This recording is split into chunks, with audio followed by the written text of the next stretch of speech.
Good morning, police emergency. How may I assist you?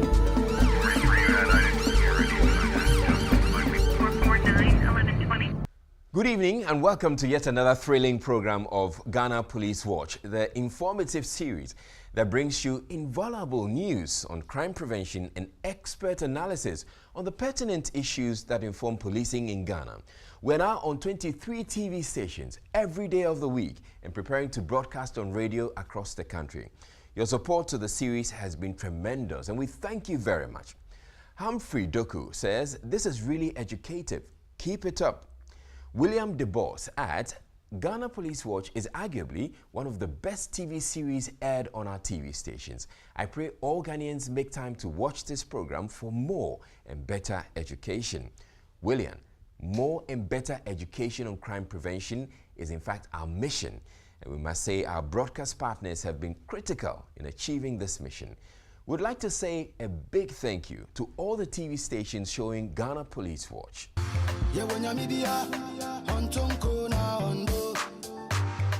CCTV, even if I walk through the valley of death, I know the fear. Every day be your guide. Yeah, when you be on Chonko na ondo, on any CCTV, baby, and anyone so. This week, we present the second part of Videos and CCTV with our experts analyzing some dramatic footage for the purposes of crime prevention. The objective is to help empower you as you maximize your security in all situations.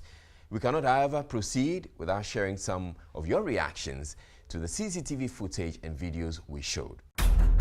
So you can see one is stopped at the traffic light. It's obvious that everybody else has seen the commotion, that something has happened. Yeah.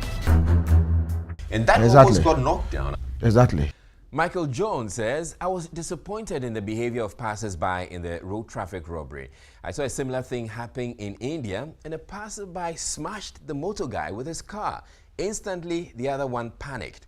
Thank you, Michael, for this moment of bravery. But as our expert cautioned, you have to be careful what action you take in such dangerous situations. Saving your life and that of others is paramount. Now, Benjamin says, "Thanks to this program, I am now cautious when driving. I lock all my car doors."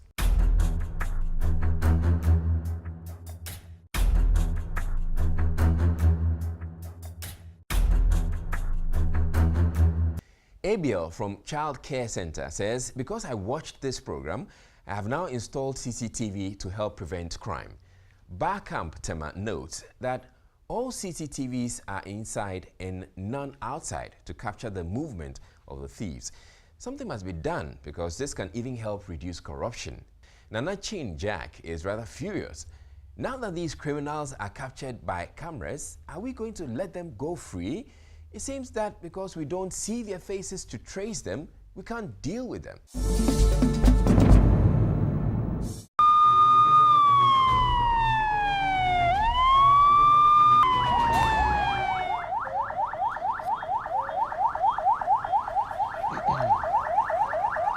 One of the exercises that has brought a lot of praise and commendation to Ghana Police Service is its initiative against siren abuse in collaboration with DVLA. Our video of the exercise went viral on the internet with nearly 500,000 views and views from across Africa.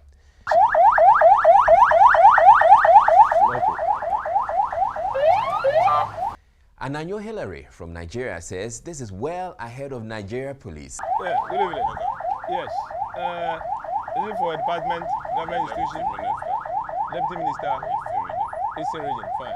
Sheila George says, "Wish this will happen in Tanzania." Well done, says several others.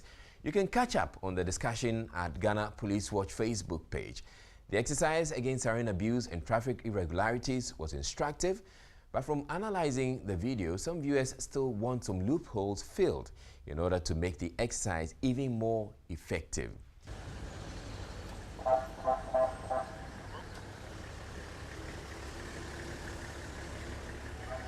Yes, which department vehicle is this? Office of the President. Office of the President. Okay. Your name is Donko. Please, your full name. Emmanuel. Emmanuel Donko. Okay, that one. and use your siren. Her Senatorship Wemako says, good work. However, I am disappointed by how the perceived government officials are allowed to go. How do you verify that the car is from the office of the president? No verification whatsoever. Just say you're from the office of the president. Kofi Kwashiga. And what prevents a vehicle from the office of the president from driving safely in traffic? The problem is with the owners and drivers of these V8s who abuse the alarm and emergency warning appliances. Laws must be enforced effectively. Manina off cry. I'm with the actually, I'm with Sanso on you.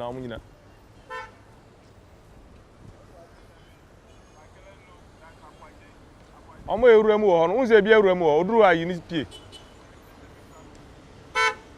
come forward, and stop here.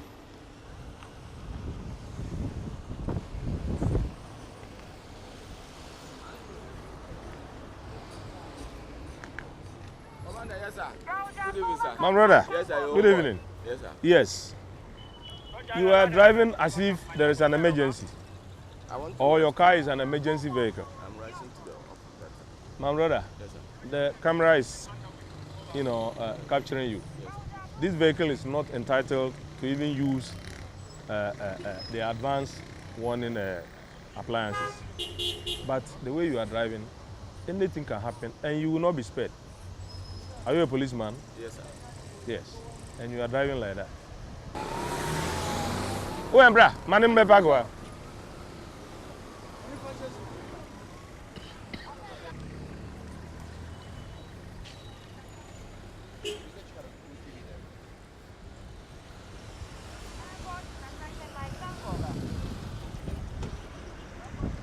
Good evening, sir. Yes, I know you are driving a GV vehicle, and you are not having the warning appliances on the vehicle, yet you are driving as if there's an emergency. That is against the law. That is against the law. You see, I didn't even try. When I saw, I didn't even try to enter to do like I wasn't. No, but you know, this part of the road is not motorable. You are not supposed to drive on the shoulders of the road. You know that? Yes. So if you get off from the queue, and your intention, you see, this side is even meant for those coming from airport and who want to join the main road. So if you're already in the main road, why do you come off with the intention to come and use this side to enter?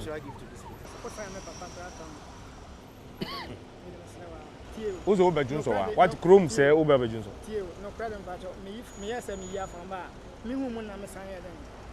So you found San or Drive.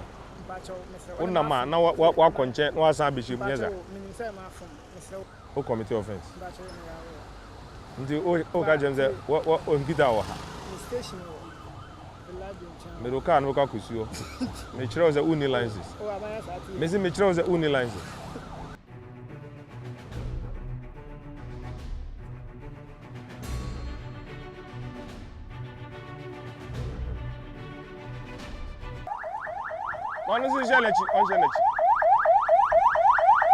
Now, every Tom buys a car and fixes blue lights and siren on it. These cars go to DVLA and they give them permit to drive. The system does not work. Very pathetic, says Kweku analyst.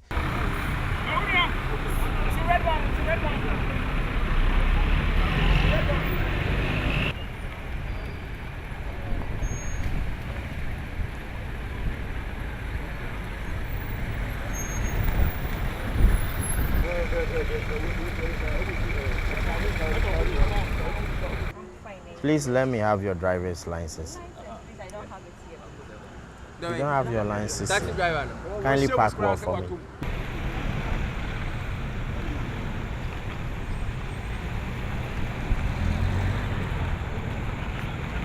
I was Pushed by something. no, to do just, it. No, they said I should leave the car. Oh, okay. That's why I did so. So you wouldn't have done that, right? That's your caution statement. Oh no, but I have not written any statement. That's what I'm right. That's why I asked you that question. If I have to write a caution statement. Okay, don't worry, I'll let you write. Okay, don't worry, I'm coming, so I'll let you write it. Okay? Don't. So the minute I'm worried about somewhere I'm going to want. Time do not hear me, I'll frame me, I'm any problem. With the meaning, Johnny. Who surname now? Who ni pakwa ne ba name intimi dwane agwen. Intimi dwane wo Ghana. K. Jers supplied his own photo of a police vehicle driving on the hard shoulder. He comments, one of their own driving on the shoulders of the road with trotro taxis and other drivers at Wager. Clean your house, he says. Isaac K. Entry also provided his own photo. This driver also doing same on the Labadi road. He almost took off my side mirror.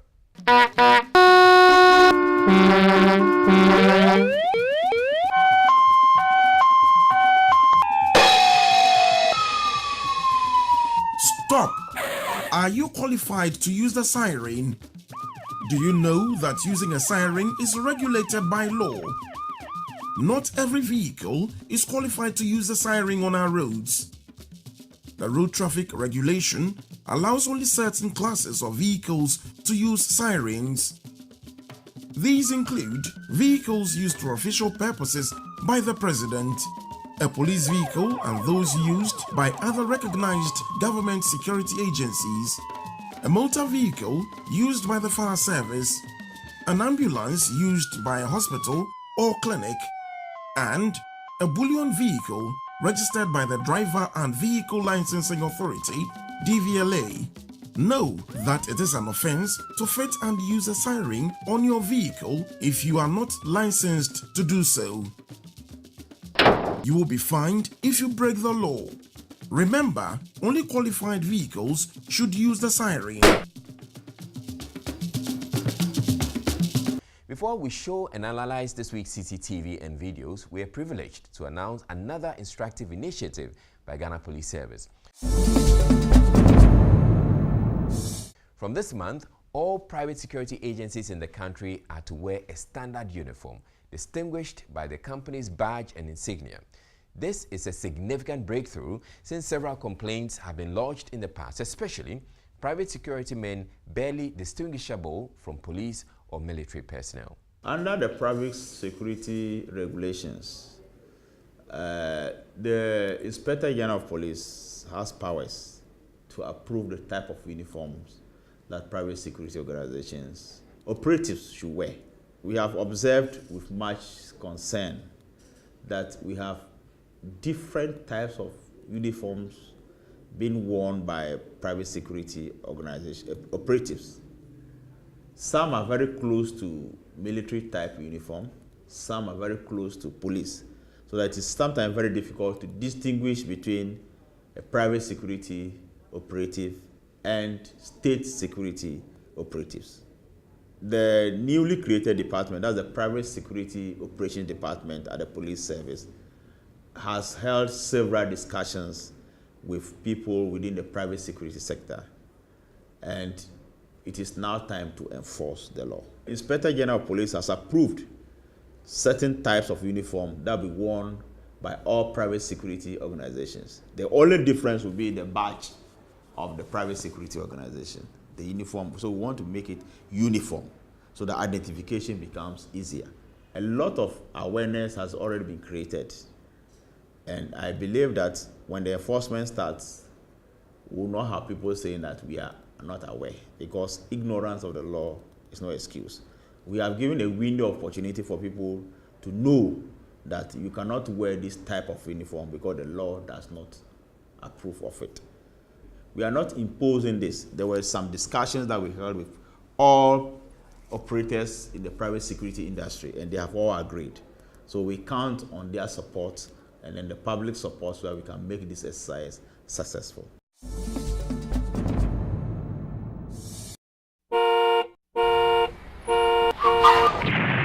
You're welcome to the discussion segment here on Ghana Police Watch. I have with me DSP Efiatenge, who is the Public Relations Officer of the Accra Region Police Command. And I also have in the studio Adam Bona, who I can say is our in-house security analyst, and we're going to be having conversations again about CCTV and videos that people have sent in to us. So let's take a look at this video. So this is the intersection, and then one vehicle is moving in, another, which is on the main road, just comes to ram into this other one, or ram the front of it. I want us to look at this video, after watching the video, what are some of the things we should learn from it, which is one of the reasons why we're putting together a show like this. So I want to start with you, DSP. What do you see at this intersection, or how could we have avoided an accident like this? I think that the video we are seeing, there's also an accident that could have been prevented or avoided. This is a major intersection, right? And there are two vehicles. As to whose mistake was it, for now, it is irrelevant. Okay. But I also believe that if the drivers or the motorists had been a little patient, which of course I used to say all the time, it would have helped matters. We see a black car who is on his route, the main road, and whether he has the right of way or not.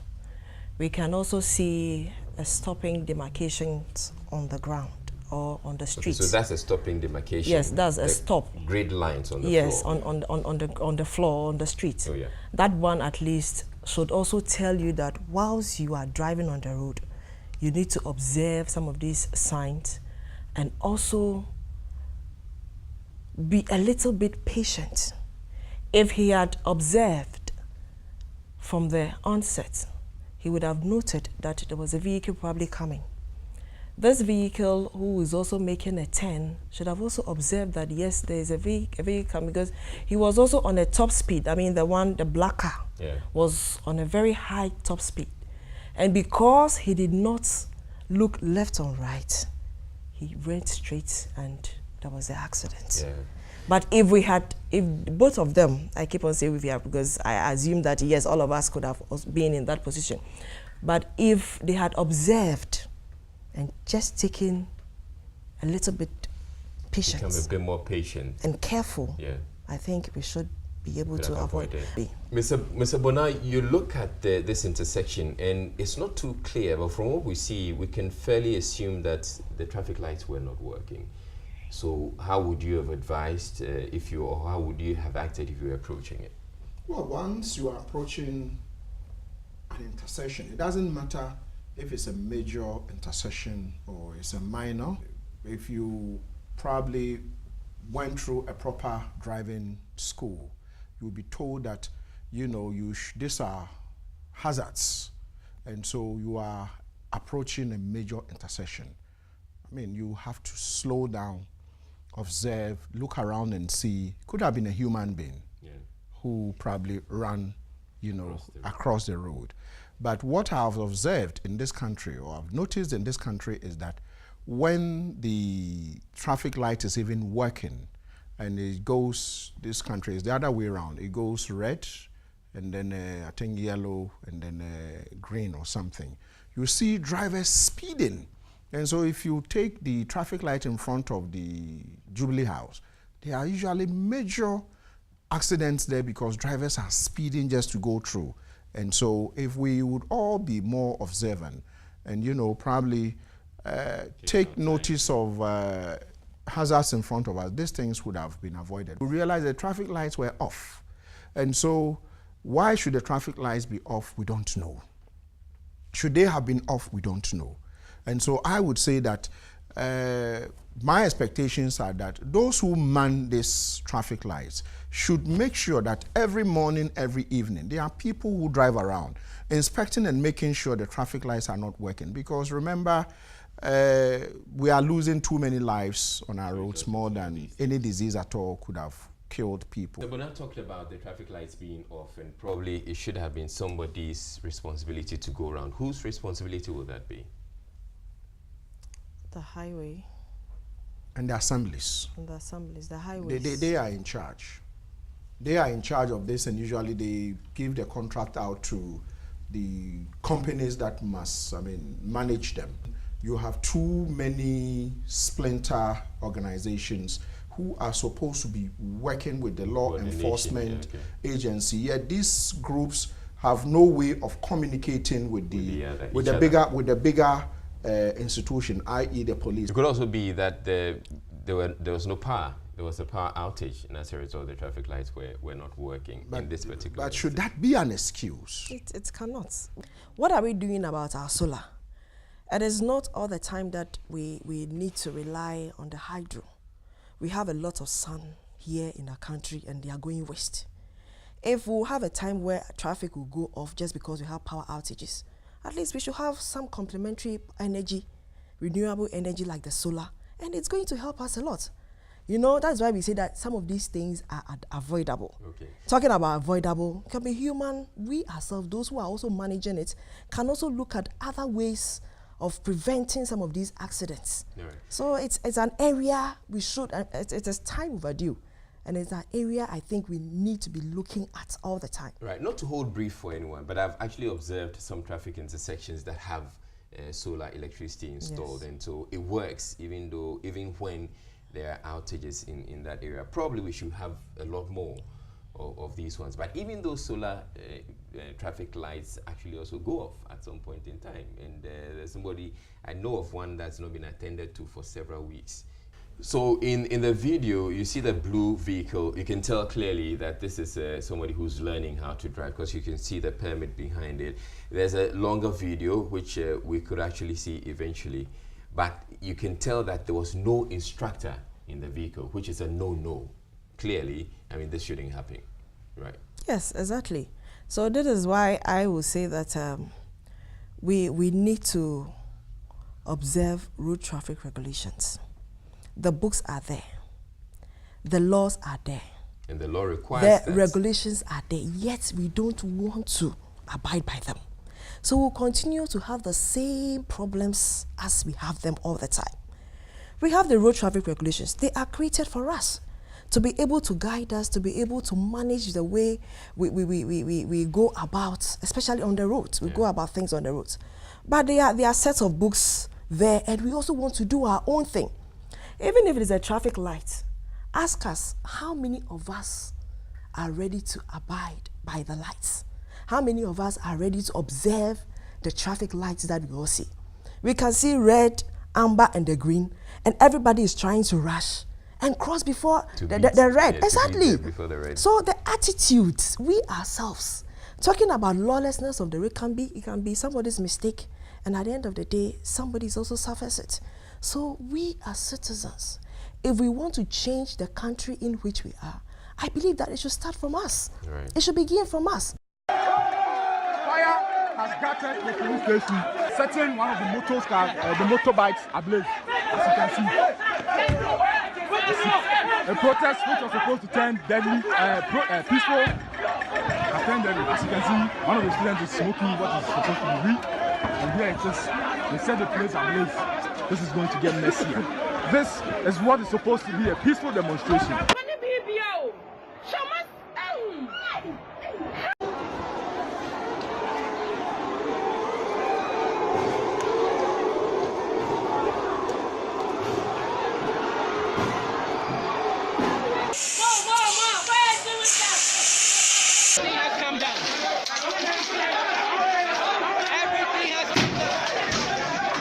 All right, so the second video we have to share with you this evening has to do with the rumpus on the university campus of the Kwame Nkrumah University of Science and Technology. I mean, I'm sure lots of people have seen this footage because it's made the round several times on TV.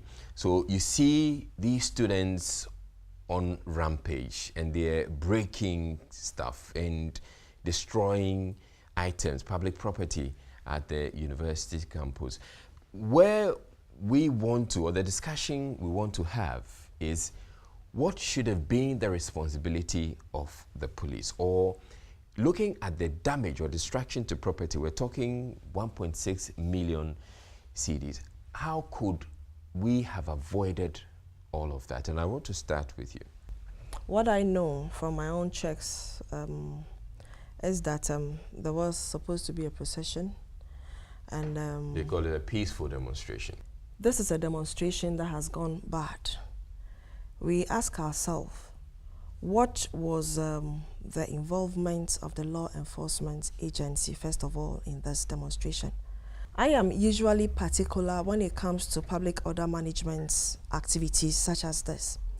I don't think it's for anything why the law says that if people want to probably carry on with any public event or embark on a demonstration, a procession, a carnival of this nature, they should first of all involve the police. Usually, even if you look at the laws, that is the Public Order Management or Public Order Act, it tells you that the police needs certain time to be able to plan and prepare for that activity. When usually the police is notified of any such event, what the police does is to meet with organizers. There are a lot of questions the police ask. After asking those questions, we also do our own part of our investigations or gather some form of intelligence that informs us on what to do. I don't know what interaction or engagement went on between. As far as this yes, it's concerned. But when we do some of these things, we pick certain signals. It was even after the demonstration that we realized that there were even issues. And issues usually, they are not handled well. I always say they turn into crisis. And it is difficult when you are managing some of these issues. People are enraged. These are protesters who are protesting for some reasons. We don't expect that they will go on that demonstration and it's become peaceful. So what have we been able to draw? What are the notes that we need to be taking? Yeah. What can we do should the demonstration turn bad? What kind of measures have we put in place to be able to forestall some of these unfortunate incidents? One, looking at it, you could see police officers who were also there, you know. They were, first of all, to me, what I see, they were overwhelmed by the situation. Right. Yes, why not? Look at the number of students who were there. We have the laws that guards the use of force in our work. People ask, oh, the police could have stopped them. Yeah, that's been one of the criticism, major criticism. No, that at the that police point, looked on helplessly as they went about. What were we expecting? What super thing were we expecting to do at that moment? These were students who were rampaging, attacking property. Immediately the police comes. I can even see that some of them were even trying to even prevent them from going further. The administration has been raided. That's the police, man. The police is trying to restrain, control. Guys, the chaos here is too much. The police have decided to step in. The police have decided to step in. You can see the armed police there. He's debating with another guy not to fire shots. If they had used any force that were not so proportional to the situation on ground, maybe something else could have happened. Acting, we don't just act.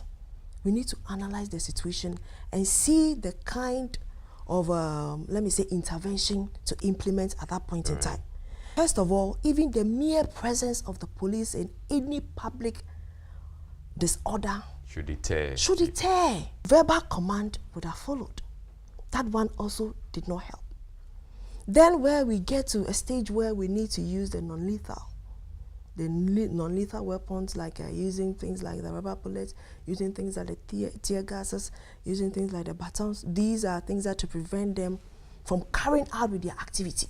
Talking about tear gas, at some point we're hearing that the students became even more outraged when some of the officers fired, I don't know, rubber bullets, but there were shots that were fired, and probably that further outraged them. The expectations are that you don't just run into a university and begin to arrest people. You ought to go through a certain protocols to be able to arrest. And the simple reason is that, you know, call them quasi countries where they have their own laws, you know, that governs them. And so the university probably should have put in more measures to ensure that this wouldn't have happened. You saw the police, they were not, you know, having the riot shields. once they are not in the riot shoes and then the ankle, Yes. and then they are not in the knee caps and all that. A community that has about 50,000 students. I mean, these are young people. I mean, you hardly would you find very old people on university campuses, maybe just 2%. And so you don't want to go there and do things that would further enrich the students to destroy them all.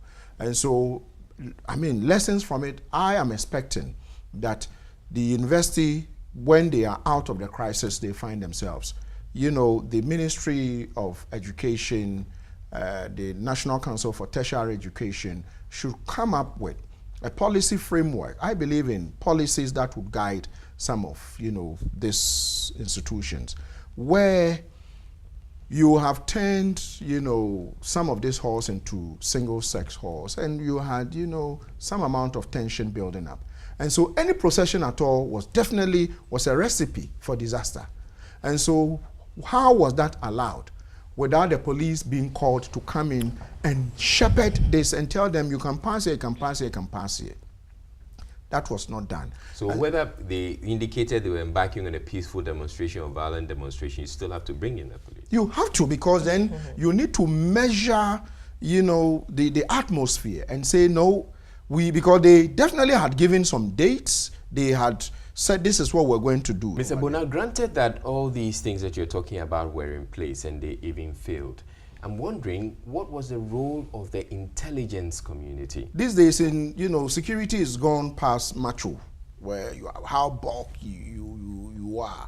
It informs how you can fight. No, it is intelligent. So you get someone who might be very small but can give you a lot of information. We want to see them do a lot more in fighting crime by bringing intelligent information that would help fight, you know, some of this riot. You know, after the incident in, what do you call it, KNUS, we have had secondary schools and other institutions rioting violently.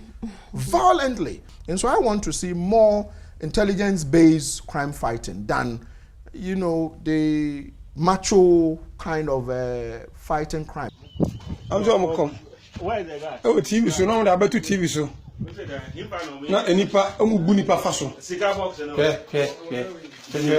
O fiska akonfo am so come. Am so come. E ka se bo so ne kwata se mo ahwe. O si na na jata. O si na na jata. Come on. Duani. Come on, Trevor. Come on, china me video. Abosom. Aha, chini na be. Come on, tango ti we no. Oba oso iska. Hey, we don't have here. Can't have it here. Where is car? So there are these police officers who, it appears, they have been called to a scene, the Juju man's abode, and you can also tell that the person who's filming may be one of the police officers. So they're moving to the scene. We see a lot of money at the scene. We see some, you know, effigy, some statue of a sort, and the conduct of the police officers is something that I'd want us to look at. Is this what typically happens when they move to a scene like this, DSP? I can say that most of the things that we are viewing in the video were probably not well handled, you know. If we are visiting a crime scene, usually when we go there, our major aim is to get the suspects arrested. Now, fortunately, from the narration, you know, the commentary behind the video, it shows that, yes, these were the people, probably they have been on police surveillance for some time. Yeah. So if they are to be arrested, I think the right thing for us to do is to get them arrested. Whatever exhibits we want to accompany the entire arrest with or the suspects with, they are there for us to pick, and they are so clear. We can pick them and also bring them for as part of our investigations or evidence we have or exhibits for them to be prosecuted in court. We should also not forget the principles of natural justice. You know, you are not guilty until proven otherwise. So you are assumed not to be guilty until proven otherwise. And this, you're making reference to some of the pronouncements by the police officers. Yes, you can say them, yes. But I also believe that, you know, they are humans, and I can just imagine the amount of, or the number of reports they have received over the time about these people, and I don't think they just got there. Before they went there, they have done a lot of recce. They have been able to do their own homework well. That is how come probably they were even able to get them, right at the scene.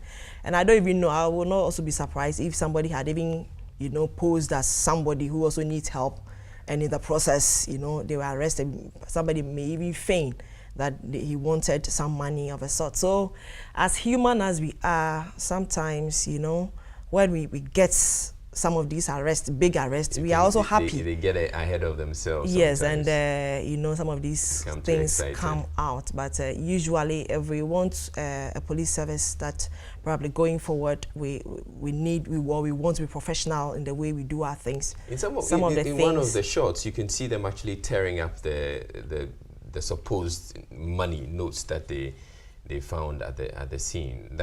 I'm thinking that's you're destroying evidence actually, or tampering with evidence. Yes, that's the tampering of evidence, as we are saying. These are evidence or exhibits that we get, and all these are supposed to be packaged, and they accompany what we send to court. Yeah. So if we tamper with the evidence, even the mere fact that we are using our hands in touching and all that, it could also affect the cause of or tamper with the evidence that we gather at the end of the day to send to the court. So going forward, there are lessons, they have come. Clearly. And we are reviewing them so that at least next time we work professionally towards them. That's why we're showing and sharing some of these things. So, of course, the police are also supposed to be educated and informed as well. Now, we look at the scene and you can tell that they are handling these things with their bare hands. Paper. I'm going to say iska.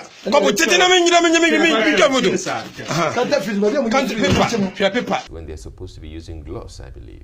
If it is not, genuine notes, it means they are again involved in counterfeiting, which itself is another, crime which they are committing.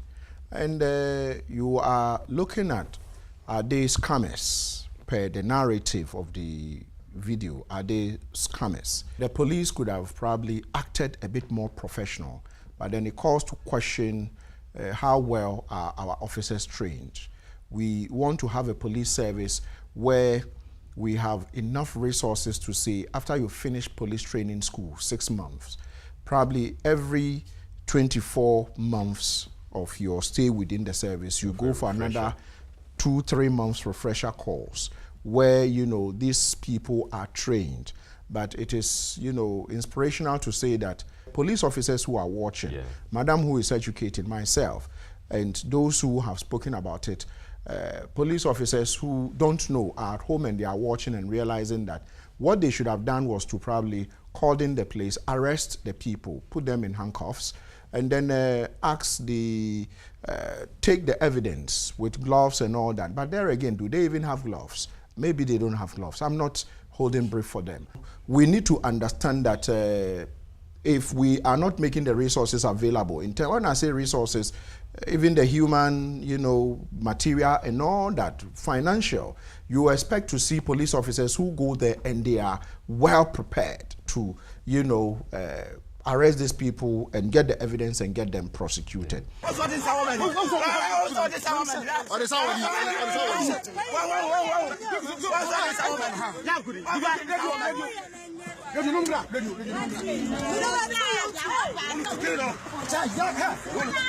So you can see that there's a struggle with a driver. If as you observe, it appears he's trying to, we don't know exactly what, but it appears he's trying to get the keys from this driver.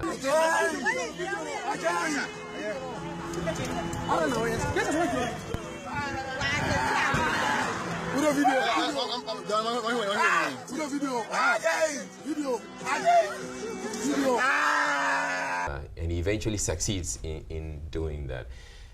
What's your view on the conduct of the officer? Yes, this definitely cannot be police best practice, not at all. Oh, and one other thing, we can see that the officer is actually armed. Yeah, he had a sidearm, which somebody could have taken off him. Yes, I don't know what offense the driver has in the first place committed. If he has committed any offense, I believe from what we are seeing, it looks like a motor traffic offense. You, the responding officer, having seen that somebody has flouted the law, what do you do? Even if you are having difficulty and the driver trying to adhere to the instructions you are giving or what you are telling him, this is a vehicle, and every vehicle, to me, has a number, and to everybody. And that vehicle can be, that number can be taken and radioed for the next available police uniformed personnel who are there to get him arrested. Now you want to take the key. He is also not giving you or surrounding the key to you. And look at the force. And look, you are on your side, is your sidearm. Yeah. And from what I'm seeing, our motor traffic officers on the road do not wear this uniform. All right. So he may come from any other unit. Yes. So looking at what we are seeing, what would have happened if somebody had disarmed you?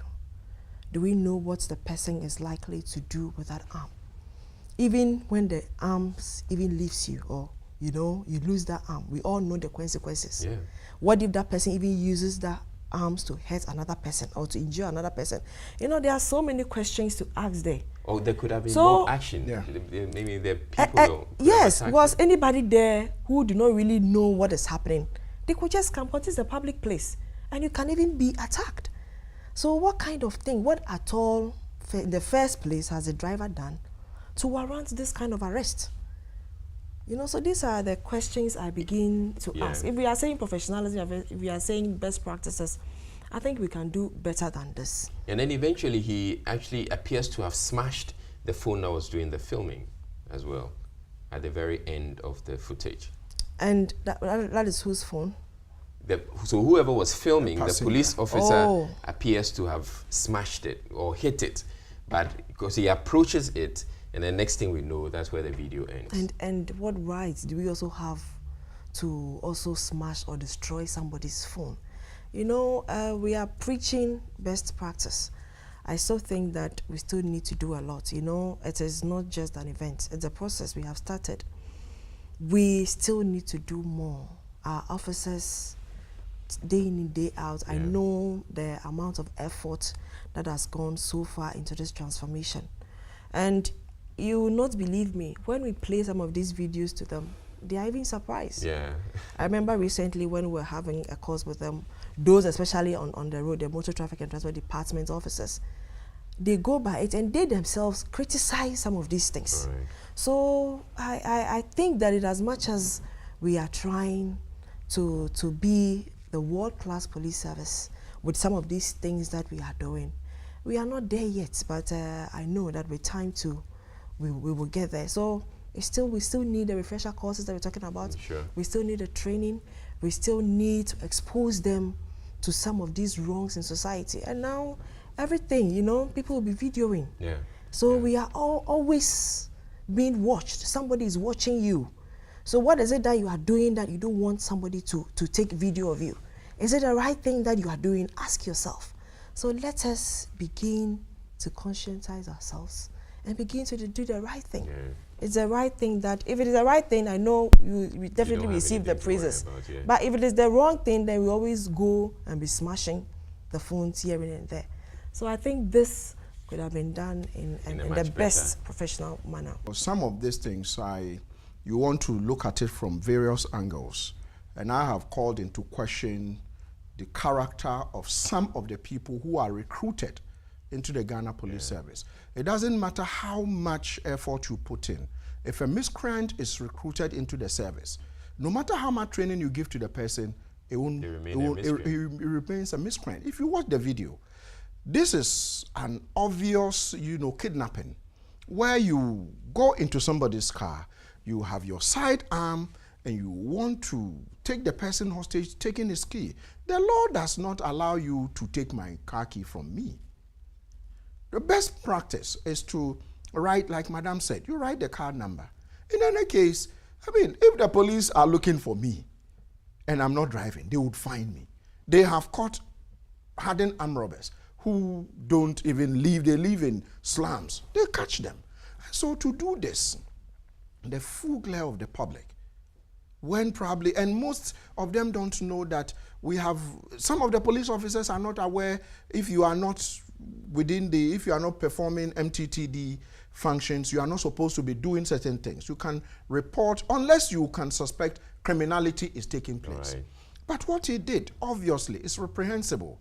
And I want to say that our police officers, some of them are, tarnishing the image of the institution, because what he did, this arm could have dropped and locked on and probably shot a lot of people at the scene. Yeah.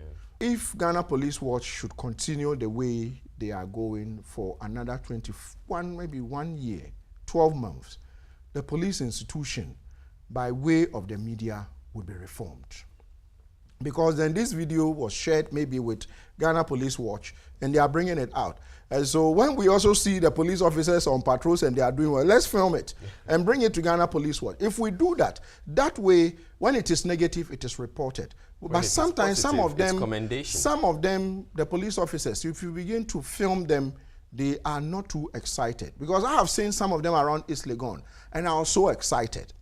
They were, battle ready, stopped some people who looked like foreigners. I don't want to mention names. And they stripped the car naked, make sure they were checking things.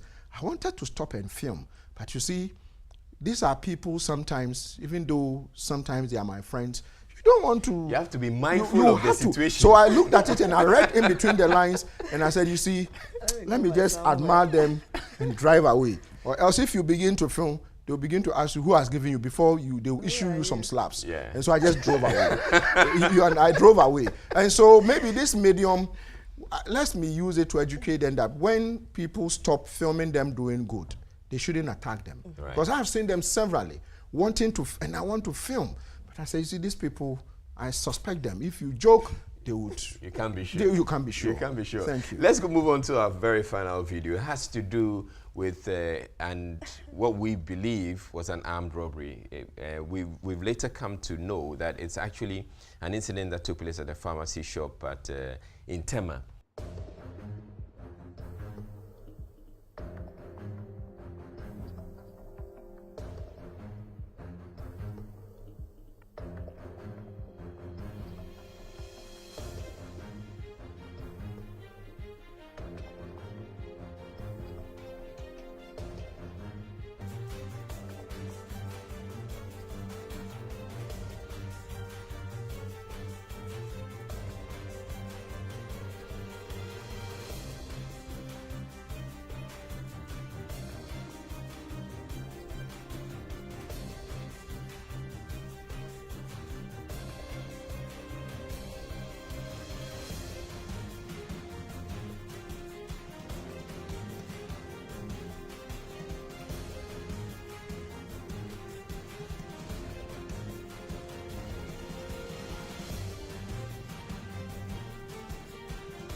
They stopped outside, they left their motorbikes outside, and then two of them, they moved in there. They move in and they attack this counter where we have two ladies, I would want to believe are cashiers. Interesting scenes there and the way they went about it. What do you see happening here? What I see from the outside, when the motorbikes came in, anybody who is coming to buy from you would not park battle ready. These guys parked in a position that they could easily mount and escape. But if you are, even if it's a vehicle, you park this way or you turn around and then you park. But they were parked in a manner that meant that once they mount, they would escape. And so first of all, if I was in that shop and I'm monitoring, or I'm a security person within that vicinity, because Ghana Police Watch is also to educate the populace, people watching. Once you see some of these things, if it's a vehicle, and the vehicle is parked in this manner, as we can see the motorbike parked, that should, if you ring an alarm bell. Raise an alarm bell, you begin to ask people to be ready. You are close to the gate to close it if there is a gate. And so these guys were battle ready, so that was from the front. So then they moved into the immediate vicinity. I think I've heard the police on, a particular platform, which I am on, tell us that we are not supposed to wear helmets into, shops and whatever. I think that the police can do us a favor, by coming out with a fiat or caveat that says that from this time on, no helmets when you are entering into the immediate vicinity of a shopping center or, facilities, commercial facilities. Once that is done, if I'm entering into a mall, maybe West Hills, Accra Mall, and I see motorbikers, the security people will tell them where you have reached, remove your helmet and ride slowly and go and park. That way, these guys would have been, probably in a way, would have been stopped at the entrance of the pharmacy, the shopping area, before coming in. And so there and there would have prevented this thing from happening. They came in and started hitting, the ladies here and there. And I have called into question, why are the shops, not using, the alarms? Right. They spend few minutes in there. Why are they not using alarms? So panic alarms to press so in other places, you go in there and you want to take money. I used to save with Halifax in Britain. You have some of our brothers from some African countries I don't want to mention. They'll come in with dodgy passports to open an account. The customer service is engaging you. Meanwhile, it's press a button. So you are in there and you see two police officers come and they hold you here, and they take you out. So we've seen this. I'm sure this has come to your attention. What I would say is that in recent times, the moment you carry money, you are likely to be attacked. We have seen the attacks of mobile money vendors. We have seen that of forex bureaus. We have seen even those who sell, our utility bills, And the moment you handle money, the possibility of you being attacked is very high. So what can we do as citizens? We are asking that, yes, we reduce the level at which we handle or we carry around. And these people don't just act out of vacuum. Before they come, they might have gathered their intelligence. It is even likely or even possible that sometimes they even have insiders who aid their work. So we, those who employ in our working environments, what kind of security architecture do we have? Yes, we can say there was a CCTV. As we are saying, the panic alarm systems, they are working. It's not everything that we can bring to bear. But people, organizations, corporate institutions are using them and they are getting results. Why are we always interested in investing in other areas and where we can get money, but investing in security is a problem to us? We have also endangered the lives of the people we are also working with, or the employers we have in our workplaces. Yeah. To me, what they did, there was nothing more they could have done. We always say when you are attacked, under this kind of attack, what you need to do is to surrender. I could even see one of them even trying to draw the drawer. I don't know what that means. But he just wants them to have the money and get away. Any form of delay from them or resistance may be dangerous. So people who come and attack, or that we say that once at this time, they have little that they can do. So all that they need to do is to surrender, give them the money so they can have their peace of mind. The issue about the helmets. Helmets, yes, it serves a good purpose. We are asking that we use them whilst we ride. But when we are entering a shop, we can see that because of the helmets, we are not even able to see those who are behind. Identify them. Yeah. So identification has also become very difficult for us to do, which is also going to delay investigations. Going forward, what are we doing? I will support every kind of effort to be able to fight this kind of system. One, the reduction of money in the system I mean, as in amount of the amount of cash physical cash that people carry along. If you have money on you, you are a target. Yeah. And you are likely to be attacked at any point in time. You don't know who is monitoring. You don't know who is after you. We have clamped down on motorbikes.